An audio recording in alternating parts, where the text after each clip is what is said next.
Саламатсыздар ма, ұстаздар мен байқауға қатысушы оқушылар. Бүгін мен зерттеушінің экологиялық байқауына денсаулық және қоршаған орта номинациясы бойынша адам табиғаттың бір бөлшегі тақырыбын ұсынамын. Мен зерттеушінің экологиялық байқауының мақсаты адам денсаулығына қоршаған ортаның әсерін зерттеу, қоршаған ортаны сақтауға бағытталған мәселелерге тоқталу, заманауи инновациялық технологияларға назар аудару. Адам табиғаттың ажырамас бір бөлігі, әрі оның ең ғажайып туындысы болып саналады. Адам мен табиғат бір-бірімен тығыз байланысты болып келеді. Бүгінгі мен жұмысымда тұрмыстық химияларға зерттеу жасаймын. Қытай мемлекеті шығарған Greenleaf компаниясының бамбуковый салфеткасына шолу жасайық. Ең алдымен бамбукқа тоқтала кетейік. Бамбук табиғаттағы ең жылдам өсетін өсімдіктердің бірі. Ол арнайы жылы ылғалды аймақтарда өседі және ерекше талшықты құрылымға ие. Бамбукты пайдалану экологиялық тұрғыдан тиімді шешім. Өйткені ол ағаш сияқты ұзақ жылдарда емес, небәрі бірнеше айда қайта өсіп шығады. Бұл табиғатқа зиян келтірмей, қайта қалпына келетін шикізат көзі. Сондықтан бамбуктан жасалған өнімдер таза, табиғи және адам терісіне қауіпсіз деп есептеледі. Ендігі кезекте салфетканың жасалу жолына тоқталайын. Бамбук ағашы кесілгеннен кейін зауытқа жеткізіледі. Мұнда ең алдымен оның сыртқы қабығы алынып тасталады. Тек ішкі жұмсақ бөлігі, талшықты материал ғана қолданылады. Арнайы машиналарда бамбук ұсақ бөлшектерге майдаланып, талшықтарға бөлінеді. Осы талшықтар табиғи ферменттермен және ыстық сумен өңделеді. Бұл процесс бамбукты целлюлозаға айналдырады. Яғни, болашақ салфетканың негізі дайындалады. Кейін алынған целлюлоза сүзгіден өткізіліп, артық қоспалар мен бояулардан тазартылады. Тазартылған масса тегіс қалыптарға құйылып, арнайы престердің көмегімен жұқа қабаттарға айналдырылады. Судан кейін ол жоғары температурада кептіріледі. Дайын болған парақтар тегістеліп, қажетті өлшемге келеді.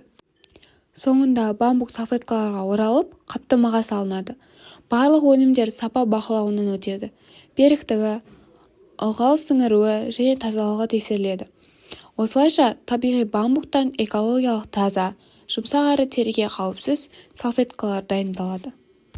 Бамбуктан жасалған салфетканың адам денсаулығына әсері. Бамбук салфеткалары адам организміне өте қауіпсіз. Себебі олар гипоаллергенді, яғни аллергия тудырмайды.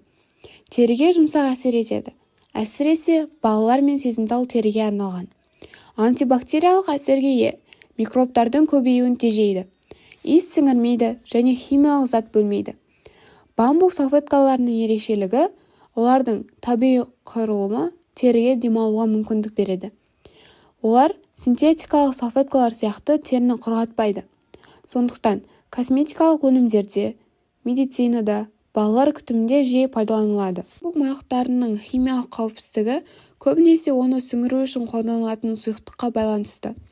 Бамбук майлықтарын өндірушілер әдетте өнімнің табиғи және қауіпсіз болуына баса назар аударады. Көптеген бамбук майлықтарының зерттеулері мен сипаттамалары олардың құрамында дәстүрлі майлықтарда кездесетін, бірақ теріні тітіркендіруі мүмкін мынандай химиялық заттардың жоқтығын көрсетеді. Спирт, парабендер, фталаттар, синтетикалық хош иістендіргіштер, хлор, формальдегид, бөлетін консерваттар. Қауіпсіздікті және тиімділікті қамтамасыз ету үшін бамбук майлықтарының құрамына жиі мынандай заттар кіреді. Тазартылған су көбінесе майлықтың негізгі бөлігін құрайды. Жұмсақ тазартқыш заттар үйкелісті азайту және кірді кетіру үшін қажет. Ылғалдандырғыштар теріні жұмсарту үшін. Қауіпсіз консерванттар өнімді көгеріп кетуді және бактериялардың өсуін тоқтату үшін қажет. Бамбук майлықтарына қатысты тұрмыстық химиялық зерттеулердің негізгі бағыты оларды дәстүрлі майлықтарға қарағанда қоршаған орта және тері үшін қауіпсіз балама ретінде қарастыру болып табылады. Олардың табиғи антимикробты қасиеттері мен қатаң химиялық заттардан бас тартуға деген ұмтылысы бамбук майлықтарын тұрмыста және нәресте күтімінде танымал етіп отыр. Дегенмен, нақты бір майлықтың химиялық құрамы мен қауіпсіздігін анықтау үшін әрқашан өнімнің зат белгісін тексеру маңызды. Себебі әртүрлі өндірушілер әртүрлі қоспалар мен консерванттарды пайдалана алады. Қытай мемлекетінің Greenleaf корпорациясының бамбук майлықтары өнімі бұл қазір бізде көптеген мемлекеттерге таралып, өзінің әсерін ғана тигізбей, сол елдің, сол мемлекеттің көркейіп өсуіне өз үлесін қосып отыр. Келесі видеода мен сіздерге кәдімгі қағаз бен осы бамбук маяқтарының айырмашылығын түсіндіріп кетемін. Тұрмыстық химия заттардың әсері. Адамға төрт түрлі әсері бар. Денсаулыққа қауіп, тері реакциялары, су ластану, экобаламаны іздеу. Бүгін мен өзіміз қолданып жүрген салфеткаларға зерттеу жасадым. Қазір мен сіздерге күнделікті өмірде қолданып жүрген қағаз бен бамбук қағазының айырмашылығын түсіндіріп өтетін боламын. Бамбук қағазы бізде ылғалға төзімді берік, ал кәдімгі қағаз су тигенде оңай бөлінеді. Видеода көрсетілгендей анықтап қарасаңыздар, әр қағаздың түсі әртүрлі.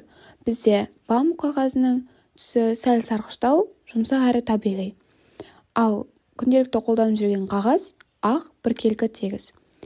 Бұл экспериментте бізде ең алдымен күнделікті қолданыстағы қағазды суға батырып, қолымызды сүрткен кезде көптеген микробтарды көрдік. Ал бұл бізде бамбукты қағаз. Онымен қолымызды сүрткенде ешқандай микробтар жоқ. Себебі ол таза әрі табиғи заттардан жасалады. Қағаздың жасалу жолдары. Ағаштың қағаз астындағы қатты бөлігі, макулатура, аралас сүрек және балама талшықтардан жасалады. Қазір Қазақстанға Қытай мемлекетінен түрлі экоөнімдер келіп жатыр. Оның бірі Greenleaf экоөнімдерді шығаратын корпорация. Қорытынды нәтижесі. Тал ек туған жерді түлер. Қазақтар 1 жылдығын ойлаған халық бидай егеді. 100 жылдығын ойлаған халық ағаш егеді. 1000 жылдығын ойлаған халық саналы ұрпақ тәрбиесімен айналысады. Сонымен қорытындылай келе, бізде Қазақстанның жерін көбейтуге осы бамбук салфеткалары көмегін тигізеді. Бүгінгі менің тақырыбымды түсіндіңіздер деп ойлаймын. Назарларыңызға рахмет.